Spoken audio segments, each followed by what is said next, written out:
everybody. Welcome to episode number 193 of the Debt Free Dad podcast. So what do you do when your bills are more than your income? I mean, how can you start doing some of the stuff that we talk about on this show? Things like building an emergency fund, getting out of debt when you can barely get caught back up. We're going to be offering some motivation and some great tips on today's episode. Stay tuned. You're listening to the Debt Free Dad podcast with Brad Nelson. Brad and his co-hosts experience the anxiety of living paycheck to paycheck before learning the fundamentals of financial security. They are now on a mission to empower regular people to pay off their debt for good and enjoy happier, less stressful lives. Keep listening for inspirational interviews, tips, tricks, and practical advice to gain financial freedom.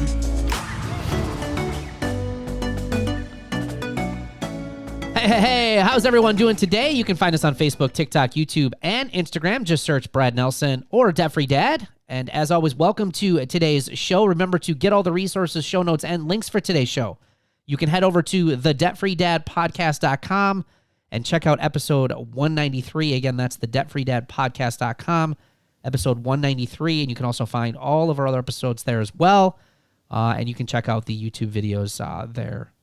So today, we wanted to talk about this topic. We had a question come in, and quite honestly, guys, I mean, we get this question quite a bit here.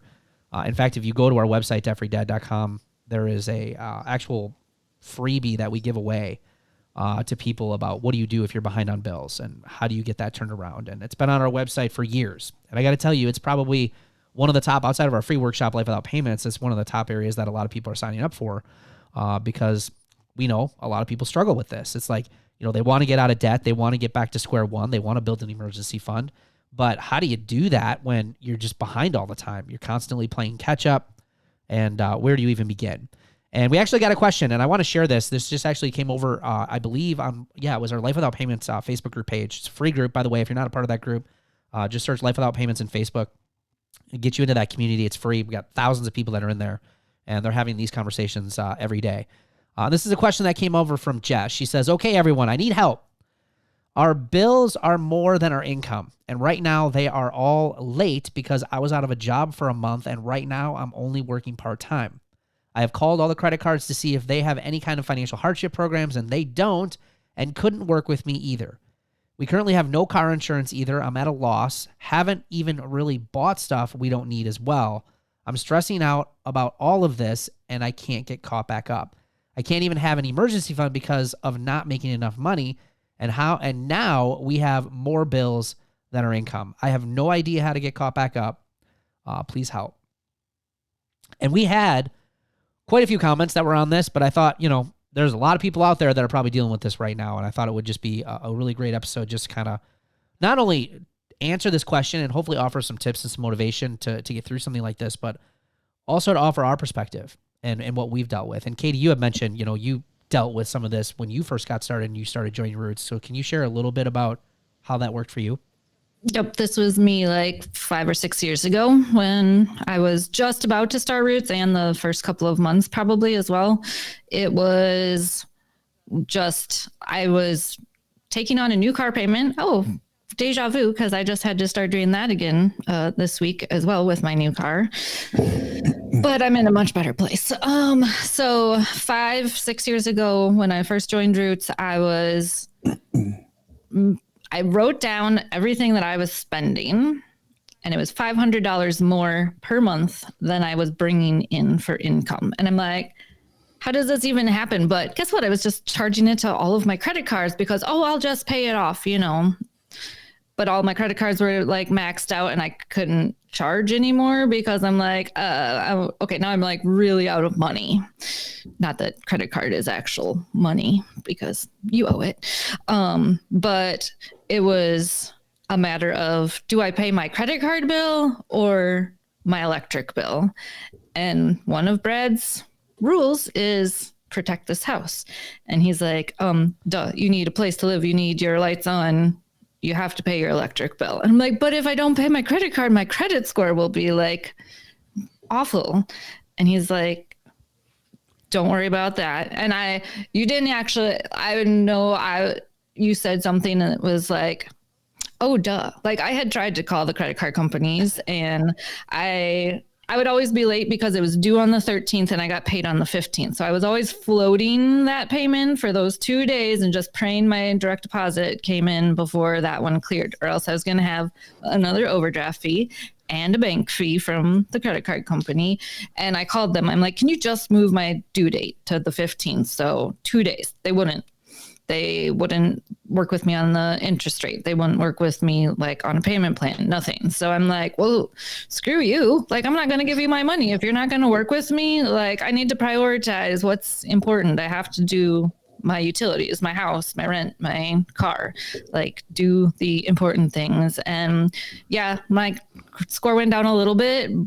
I was only late for a month or two on it, but then I got caught up because finally I had my priorities in order, and writing down that budget and seeing how much I was spending versus bringing in. It's like, okay, we got to put the brakes on because what am I doing? And that was a big eye opener. So yeah, that was me at that time. And I didn't go out to eat. I don't go to Starbucks. I don't drink coffee. I'm like, what could I possibly be spending all this extra money on? But it was clothes and my weekly trips through to Target, wandering the aisles. It's like, I don't need 3 bags of cookies. I don't need the brand name of everything. Right. Buy generic, shop at Aldi. There's little things that make a huge difference. So can you talk a little bit just about that mentality of you knew you were already behind, but yet you were still doing some of those things. Was that just to make yourself feel better? Do you think? It was a temporary Band-Aid to make this sucks as my part of my life, but I didn't understand when you emotionally shop, you're spending more money, and that just doesn't help either. Right. But going out to eat and all that kind of stuff, it's like, oh, that's where all my money is going. I cut cable out. I did a lot of trimming of my spending. Yeah, I know. So when I was married to Sarah and when she started getting out of debt, this is before we got married. So this is, 12 years ago, probably. She's in a very similar situation as you. And she paid off $33,000 in 11 months. It's crazy. But same situation, behind on every single bill that she had, she was behind in it. And I remember, some of the stuff that she was still doing. She was doing a lot of that still shopping. She was still getting her nails done. And I would ask her, I would be like, why? So can I just ask without me feeling like making you feel bad? Which didn't work out real well, by the way. But, why are you spending money when we're so behind on things? And she would say, well, it makes me feel better. I'm working as hard as I can. I can't get caught back up. And this is what I do for myself. And this is the one thing that makes me feel better. And I'm going to do it. And I said, okay, that's fine. Well, we can keep some of those things in there for now. But I want to let's just rearrange this. Let's get you on a new plan. Let's figure this out. And month by month, we'll take it month by month. But it was interesting how she decided to cut a lot of that stuff out once she had the plan and it started to work. She was much more willing to be like, I don't need this stuff, and I'm gonna work through this. Now, again, that's not everybody's situation, by the way. The reason I'm glad that Katie brought that up, though, is because there's a lot of people, though, that still are doing that. They are spending money even when they're behind on things. They say they want to get caught back up. And I see it as a financial coach all the time. It's like when I go have you go through, look at your past spending, they're finding things. They're like, oh, I forgot about that. Oh, I forgot about this, right? And they may not be huge amounts of money, but there's still maybe some spending that's going on that you can take a look at. So I would say that's kind of the first thing that I would share. If you're in a situation like this, where like this individual like Jess, who's behind, the first thing I'm going to have you do right away is just go back and look through your spending. Where are you spending your money? Where are you spending? Look at your bank account. Look at your credit cards. Look at Venmo. Look at Cash App. Look at all these buy now, pay later programs. Look at if you're using cash, save your receipts. Like, just get a feel for where your money's going. And I would say most people who are living paycheck to paycheck or behind on bills have had again, not everybody, but most, don't really have a true sense of where all of their money is going, because they're so unorganized and things are all over the place. And that, unfortunately, is what causes a lot of the stress, guys, for a lot of people. It's just, they just have nothing to really rely on, and they're just constantly playing defense and one crisis to the next, and that just creates a lot of stress. And it's not like, oh, go ahead, Ryan. I was just going to say, I think that, and that's what leads, I think, a lot of people to that spending, right? It's like, you don't feel in control. You don't feel like you can make any progress. Like it's all hopeless. So I'm going to just go buy this thing because it's going to make me feel better. And I'll just be in the same boat I am next month, but at least I'll have this thing that I want. And I think like you have a plan in place. Once you start seeing things on paper, it's almost, I know that was for us. Like when we laid everything out and you see what you're spending, it was easier to say, I spent that on that. I don't need to spend that on that. But when you don't do that, you're not thinking about it. So you'll go spend the money. Right. And look at everything. Look at everything. What are you spending on insurance? What are you spending on your cell phone bills? What are you spending? Like question everything. And as you're going through there, and just ask yourself the questions like, do we need to spend it? Are we getting the best price? Making sure that every single dollar counts when you're in this situation. And ideally, you guys, if you're in this situation, this isn't going to be forever. Like Katie's not living this way anymore after 5 years of doing this. Like it's way different. Way better. Right. Way less stressful. Right. You have to think of it kind of like someone who's like, I need to lose weight, and they aren't willing to do portion control. Like, I'm not going to name names, my mom.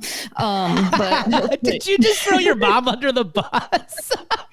She's not listening. Oh, she probably is actually, but she was like, oh, I need to lose some weight. And I said, well, if you follow this, you just have to cut down on portions. She's like, but then I'll still be hungry. And I'm like, yeah, I get, but if you eat less food, then like, why does that not make sense? That if you eat less food, you won't. Yes, you might be hungry at first, but eventually your body will get used to a little bit less food on your plate. What your mom's saying makes perfect sense to me. So. And what was your mom's name again? No. Mom. Her name is Mom. But you're I not. love you, Mom. I love you so much. But the reality is, though, you're not wrong. And I think and again, this isn't everybody. I want to just confirm because we'll get people that'll send us messages and be like, you guys are way off basis. Like, I have no money. I have no spending. But this happens. I see it all the time. And that's why I think it's important that we bring it up because there's still spending that's going on. I was going to Target for groceries, but it was the 5 other things that I happened to pick up from the dollar bins every time, 4 times a week that adds up. Now I am pulling up my Gas Buddy app and saying, okay, which gas is $2.99. I filled up for $2.89 the other day. I was so excited. Versus everything else is like $3.29. I'm like, I'm going to drive an extra 2 miles to get, 30 cents a gallon savings, especially when I'm getting really low. And all of those little things add up using coupon apps and all of that. So can you mentioned the word budget, and I think all of us obviously can speak to this in our own way of how important a budget's been, not only just getting caught back up, but just really managing our finances in general. But you had mentioned a budget was a big part and just reprioritizing. So can you share it? Because that's like the next tip. You have to make sure you're on a budget. And if you look at statistics, I mean, right now I think it's almost 7 out of 10 households, according to Gallup, who did a recent poll on this, don't have a household budget. That's almost 70% of people. And then you got about 61% that reported that they're living paycheck to paycheck. And I think those two statistics are too alike, right? It's like if we had more people who were just budgeting, I think we'd have a lot less people who are living paycheck to paycheck because they'd be paying attention. So as far as getting caught up for you, like how much did a budget play a role in that? It's huge. First, you have to create one and then you have to follow it. That's the harder part. The first couple of budgets are going to be, we always call it our crappy first budget. Like it's not going to look pretty. It's not going to work the first month, most likely. And it's going to be hard to stick to it. Like you can write it all down, but then you actually have to go, okay, I'm only putting this much towards whatever this month. You have to stick to that plan too. And yes, emergencies come up, but always stick with your house, whatever your roof is over your head, your car, if you need to, get to your job, your utilities, so your lights and everything stay on in your house and your heat. It's now fall in Wisconsin. I'm already freezing. But yeah, just like the important things. You don't need to go out and buy new clothes every single week. I'm going to guess you might need something for work or for school at the beginning of the school year, but how often do you have to really go out and buy new clothes and shoes and things like that? Sometimes you just have to stop for a while. Right. Well, I think when it comes to the budget, I think the most important part is just prioritizing the necessities.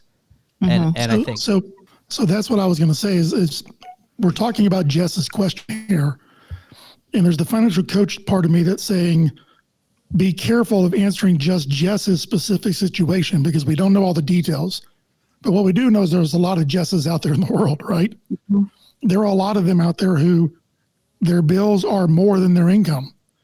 And yeah, you've got to analyze, where am I spending my money? You've got to start a budget. But at some point, Brad, you're right, and Katie, you touched on this earlier, there's got to be priorities.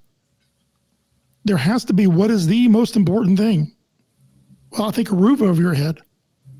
Do you think you're stressed now? Imagine being out on the streets homeless or living in your car. How much more stressful would that be? So let's put a roof over our head. That's got to be number one priority. I don't care who's calling me. I don't care who's bugging me, but I'm going to make that rent payment or I'm going to make that mortgage payment. And I'm going to make it on time before I do anything else. And then you're right, I'm going to put food in my stomach and I might have to portion control. All right, that might be part of it to keep the food budget down, but at least I'm going to eat. Because if you think you're stressed now, imagine how it feels to not have food in your stomach and to go days without eating so that you can pay your credit card bill. No, you've got to eat. You've got to keep, like you mentioned, it's cold there. Well, it's been cold here in North Carolina and Georgia the last couple of days. And it's only going to get colder. You got to make sure you keep the heat on, keep the lights on. Right. But Chris, cable may be questionable, right? Internet may be questionable. Cell phone may be questionable. So there's certain utilities that have got to, water. You've got to have electricity. You've got to have heat. Okay. And then transportation, you're right. So Jess mentions not having car insurance. Well, if you can't get to and from work, now of course, there's sometimes other options depending on where you live. You're not going to keep having that income and it's only going to get worse. So there's some people you've got to say no to, and there's certain things that you have to say yes to. So what were you going to say, Brad? I was going to say, but Chris, what about my mom saying that I should pay my credit card bill because my credit score is really important? Like, that's how important is your credit card? How important is your credit score when you're living out on the streets homeless? But okay? how am I going to buy stuff? How am I going to buy stuff, though, Chris? You don't. I mean, I get that point. Right. This is for the Jesses out there who've analyzed their spending, and there are, Brad, there are some of them that they do right now have more bills than income. Right. Even if they cut bare bones to everything, what does that person do, or what does that family do? You're right. They're going to be getting credit card calls. They're going to be getting calls or people telling them, take care of your credit score. It's the most important thing. No, the most important thing is to keep a roof over your head, to have somewhere to lay down at night to go to sleep. All right. To not starve, to have food in your stomach. The credit card companies can kiss off for all I'm concerned. And I've had to tell clients that. And Brad, you've had to tell clients that before many times. Yep, that's fine. And the ones that listen and the ones that do it come out of the back end better off. And that's when they realize, you know what, that credit score wasn't as important because I can live to fight another day when I've got a roof over my head, when I've got food in my stomach, when I'm warm and I feel taken care of. Maybe we need to do a whole episode on, Maslow's hierarchy of needs at some point and figure out what's the most important things. And if that's all you have the money for, those are the things that you do. Right. Nothing else. And it doesn't mean you don't eat. You could swap out cereal or peanut butter and jelly sandwiches instead of, going out to Culver's or whatever your fast food of choice is every couple of days, and just your kids can be picky, and you know what, they're not going to know if it's not the name brand cereal if you just hide it from them. Feed them what is cheaper, those kind of things. And yes, definitely prioritize, because being homeless in Wisconsin is way worse than being homeless in Florida right now. So if you are looking for some extra tips on starting a budget though, and wondering how do I even get going on that, make sure you check out episode number 126 that we did. It's all about budgeting for beginners. That'll give you a lot of great tips to get started with. But yes, prioritizing your necessities first, I think, over and above figuring out how you're going to get caught up on past due credit cards and things like that is the most important thing. And just as a note, 5 years ago at this point, when I was buying a new car, my credit score sucked to begin with. After I paid off $130,000+ in debt, now I have a great credit score. And yes, it helped a lot more this time when I had to get a new car and had to finance part of it.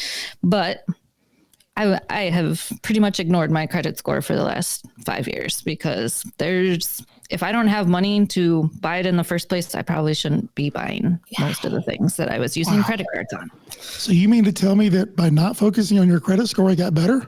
Mm-hmm. I just focused on getting rid of debt.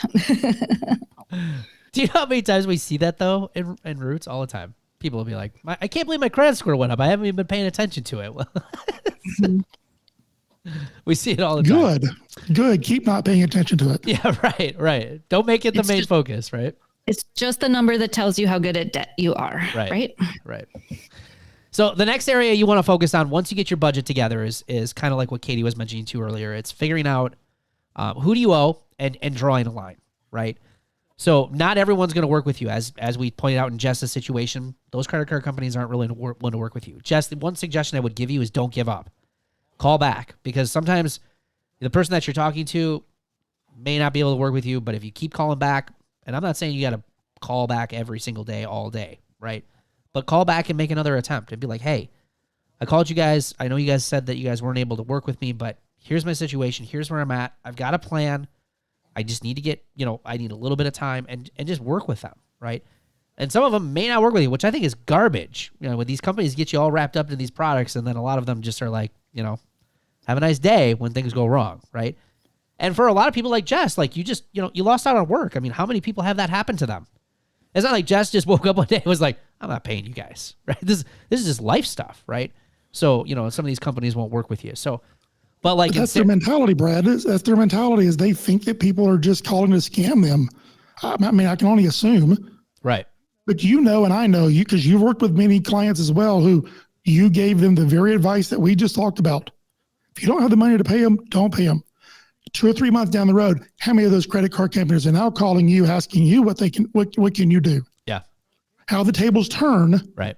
Now, granted, it might hurt your credit score a little bit, but they'll work with you when you don't pay them. It's amazing. Right. So when we talk about drawing a line, though, that's where you want to work with the people that are willing to work with you, and focus on helping and getting those ones paid. And the other ones, like Chris and Katie have said, you don't pay them, and get yourself back on your feet. Focus on the necessities. You want to make sure, obviously, you're focusing on making more income. That's a big one too, guys. And this is another area where I see a lot of people, because you're tired. You're worn out. You're broke. You're behind in bills, and you might have kids at home, and it's just exhausting to have to worry about this stuff day in and day out. And the last thing you want to do is work more, right? It's like just this constant hamster wheel that we get ourselves on. But you got to understand, with a good plan, it's temporary, and you can get yourself out of it. Like when Sarah was getting out of debt before we even started this business, and she was doing this, like she was working 3 jobs, 1 full-time job, a part-time waitressing job, and she also started a direct sales business, which did very well. And she ended up doing that full-time for many years. And, but I didn't see her for 11 months. It's like, am I actually dating somebody? Because she was working so hard at getting out of debt, So it's possible, but you got to put in an immense amount of effort to get caught back up. But once you do, remember, it's temporary, because with ongoing consistency, budgeting, doing the stuff that we talk about on this podcast, you hopefully get yourself to a point where you don't have to worry about some of this stuff anymore, where when things happen, when life happens, you've got a plan, you got an emergency fund, you have less debt, you have less payments, and you can weather a lot of these storms without having to be so stressful. Yeah, I sold stuff. I did grocery pickup and delivery for a couple of local grocery stores. I did a direct sales business. Like, I found different ways to make more money to get caught up and then continue to pay off debt as well. Yeah, the one caution I do want to throw out there when we talk about talking and reaching out to your creditors is, we're talking about most current people you're behind in with, right? I wouldn't recommend, like, if you're in a situation where you're behind on current debts, say a couple credit cards, maybe a car payment, maybe, an insurance bill, whatever, right? But if you have older debts, things that have been out there for a while, and they're not collecting or calling you, I would not recommend that you call them and let's wake these people up too, right? Let's just leave those people alone. Because if they're not calling you, we'll deal with them guys later, all right? We want to deal with the people that we're most recently behind on, people that are going to start calling us if payments don't get made, all right? So I just want to make sure we distinguish between the two of those, and we don't get you guys calling a bunch of people that you owe money to that aren't really even collecting on you anymore. There's different ways to go about that, but we're not going to get into all that on this episode, but leave those people alone. And I was going to say, for medical debt, never, ever put it on a credit card. If you can work out a financing plan with them, even if it's $10 a month, as long as you are paying that, they can't send you to collections or charge you interest, right? Right. It's medical debt. Yeah, they don't charge you interest, right? Yeah, make sure you work with them. And this is Chris talking, may not necessarily be Brad or Ron, Katie, Amber, we're here. If somebody's willing to work with you, you may not be able to pay them. You may have to put them off. But if they do continue to work with you, I think you owe it to eventually, once you get yourself on solid footing, to pay them what you owe them. Don't go into this with the mentality that, well, if I don't pay them, they'll settle and I can get out of it for a lot less. I've always preached as a financial coach that get yourself on a solid footing and then eventually pay it off as you agreed, because very few people are bankrupt. Now, if you've got a creditor who's not willing to work with you and they're being awful and terrible and eventually they want to settle, that's a different story. But don't go into it, I guess, with the mentality of, if I don't pay these credit cards, eventually they'll settle and I can get them paid off for a lot less. I don't think that's the mentality you go into this with, but you certainly go into it with, well, I just don't have the money to pay you right now. We'll get to you later, like you said. Yeah, I think being open and transparent, being nice is also a good thing too. And working with them, I think, is only going to serve you well. And for a lot of the people that we work with, as long as they go to it with that attitude, kind of very much like Chris said, a lot of them have a lot of luck getting caught back up and getting those back completely caught up or completely paid off eventually, right? Especially, and we're not going to talk about settlements or anything like that today, but I like those, right? Where they come back, like you mentioned, Chris, where they'll come back to you and be like, what are you willing to pay? Like, what can we settle this? Can we get out some? Then we get into some fun stuff where you can start paying off a lot of debt. Now, there's different things that get involved with that. We're not going to get into all that episode, but it's not always necessarily a bad thing that you're behind, because you can use it to your advantage in some ways too. But again, that's another show. We'll talk about that another time. I think the biggest thing I want to talk about, I think the biggest mistake most people make who are in this situation is this last one. The crisis comes, they figure out a temporary solution. It's like a Band-Aid that they put on it, and that pain of that situation goes away, and they don't actually keep going, and they don't fix it. So I see this all the time. People will reach out to us and be like, Brad, I've heard your show, or I've heard a class from you. I got this situation going on. What do I do? Tell them what to do. They, do a thing, like they put the Band-Aid on it, but then they don't continue like working on their finances. They just say, okay, that crisis is over. I'm going to go back to my old ways. And then the next crisis comes, and then they have to do it all over again, right? So I think the key is make sure you have accountability. Make sure you're sticking with it. Don't just get caught back up and say, okay, we're good. No, like, how can we make sure and ensure that this never happens again? And we actually can do much better with our finances. We can build an emergency fund. We can have less debt. So when a job loss happens or a medical issue happens and we're out of work for a while, like, we're going to be okay. We're not going to have to deal with this again. And I think this is where most people mess up. They just quit. Once the pain of the crisis is over, they just stop and they go back to their old ways of living. That's why we have an emergency fund. And it's one of the first things we do, because guess what? Emergencies happen all the time. All the time. So the Totally Awesome Debt Freedom Planner is helping so many people make consistent progress with their finances. Whether that be building emergency funds, paying down bills, budgeting, tracking paydays, saving up for larger purchases, goal planning, and planning for those irregular yearly expenses that always seem to catch you by surprise. Now, the Debt Freedom Planner will help you take the stress out of managing your money. And if the thought is running through your mind, hey, I just need to have a simple tool to get my finances together, this planner is perfect for you. Head over to therealdebtfreedad.com, click on the Debt Freedom Planner in the menu at the top of the page, and order your Debt Freedom Planner today. Let's talk about that, baby. Let's talk about your money. Let's talk about all the good things, all the bad things that may be. Let's talk about that. Let's talk about All right, that sound means it's time for the celebrations of the show, and today we're kicking off with Aaron Hood. Aaron says, I was under the budgeted allotment I set aside to pay off my credit card for my trip, so it's paid off already, which is a huge win. She says, my emergency fund now is just under $7,000, and her goal is $10,000. Aaron, good for you. Congratulations. That's a great place to be. And Katie mentioned a few minutes ago why you need an emergency fund, because emergencies happen all the time. What I found was that eventually, yes, emergencies happen, but you don't use your emergency fund. You just sort of figure out how to move money around your budget. Well, why do I mention that? Hillary Morse, end of the month, had lots of unexpected medical expenses, but was able to pay everything without touching savings. Yeah, that's incredible.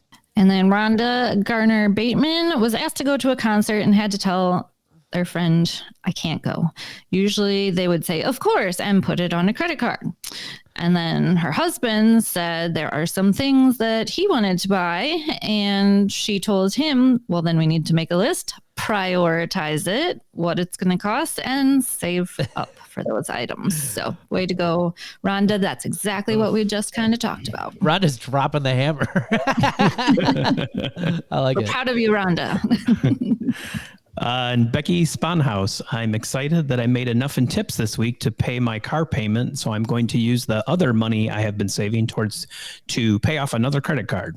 Getting her done, one credit card at a time. Yeah, that is awesome, Becky. Congratulations. And congratulations to all you guys. Hey, if you're just getting started with our podcast, or maybe you've been listening for some time and you're interested in how you can get started on the road to financial freedom, go visit our website at debtfreedad.com and sign up for our free Life Without Payments workshop, where I'm going to show you the first steps that have helped tens of thousands of people just like you and I kick financial stress and worry for good. We'll see you guys next week.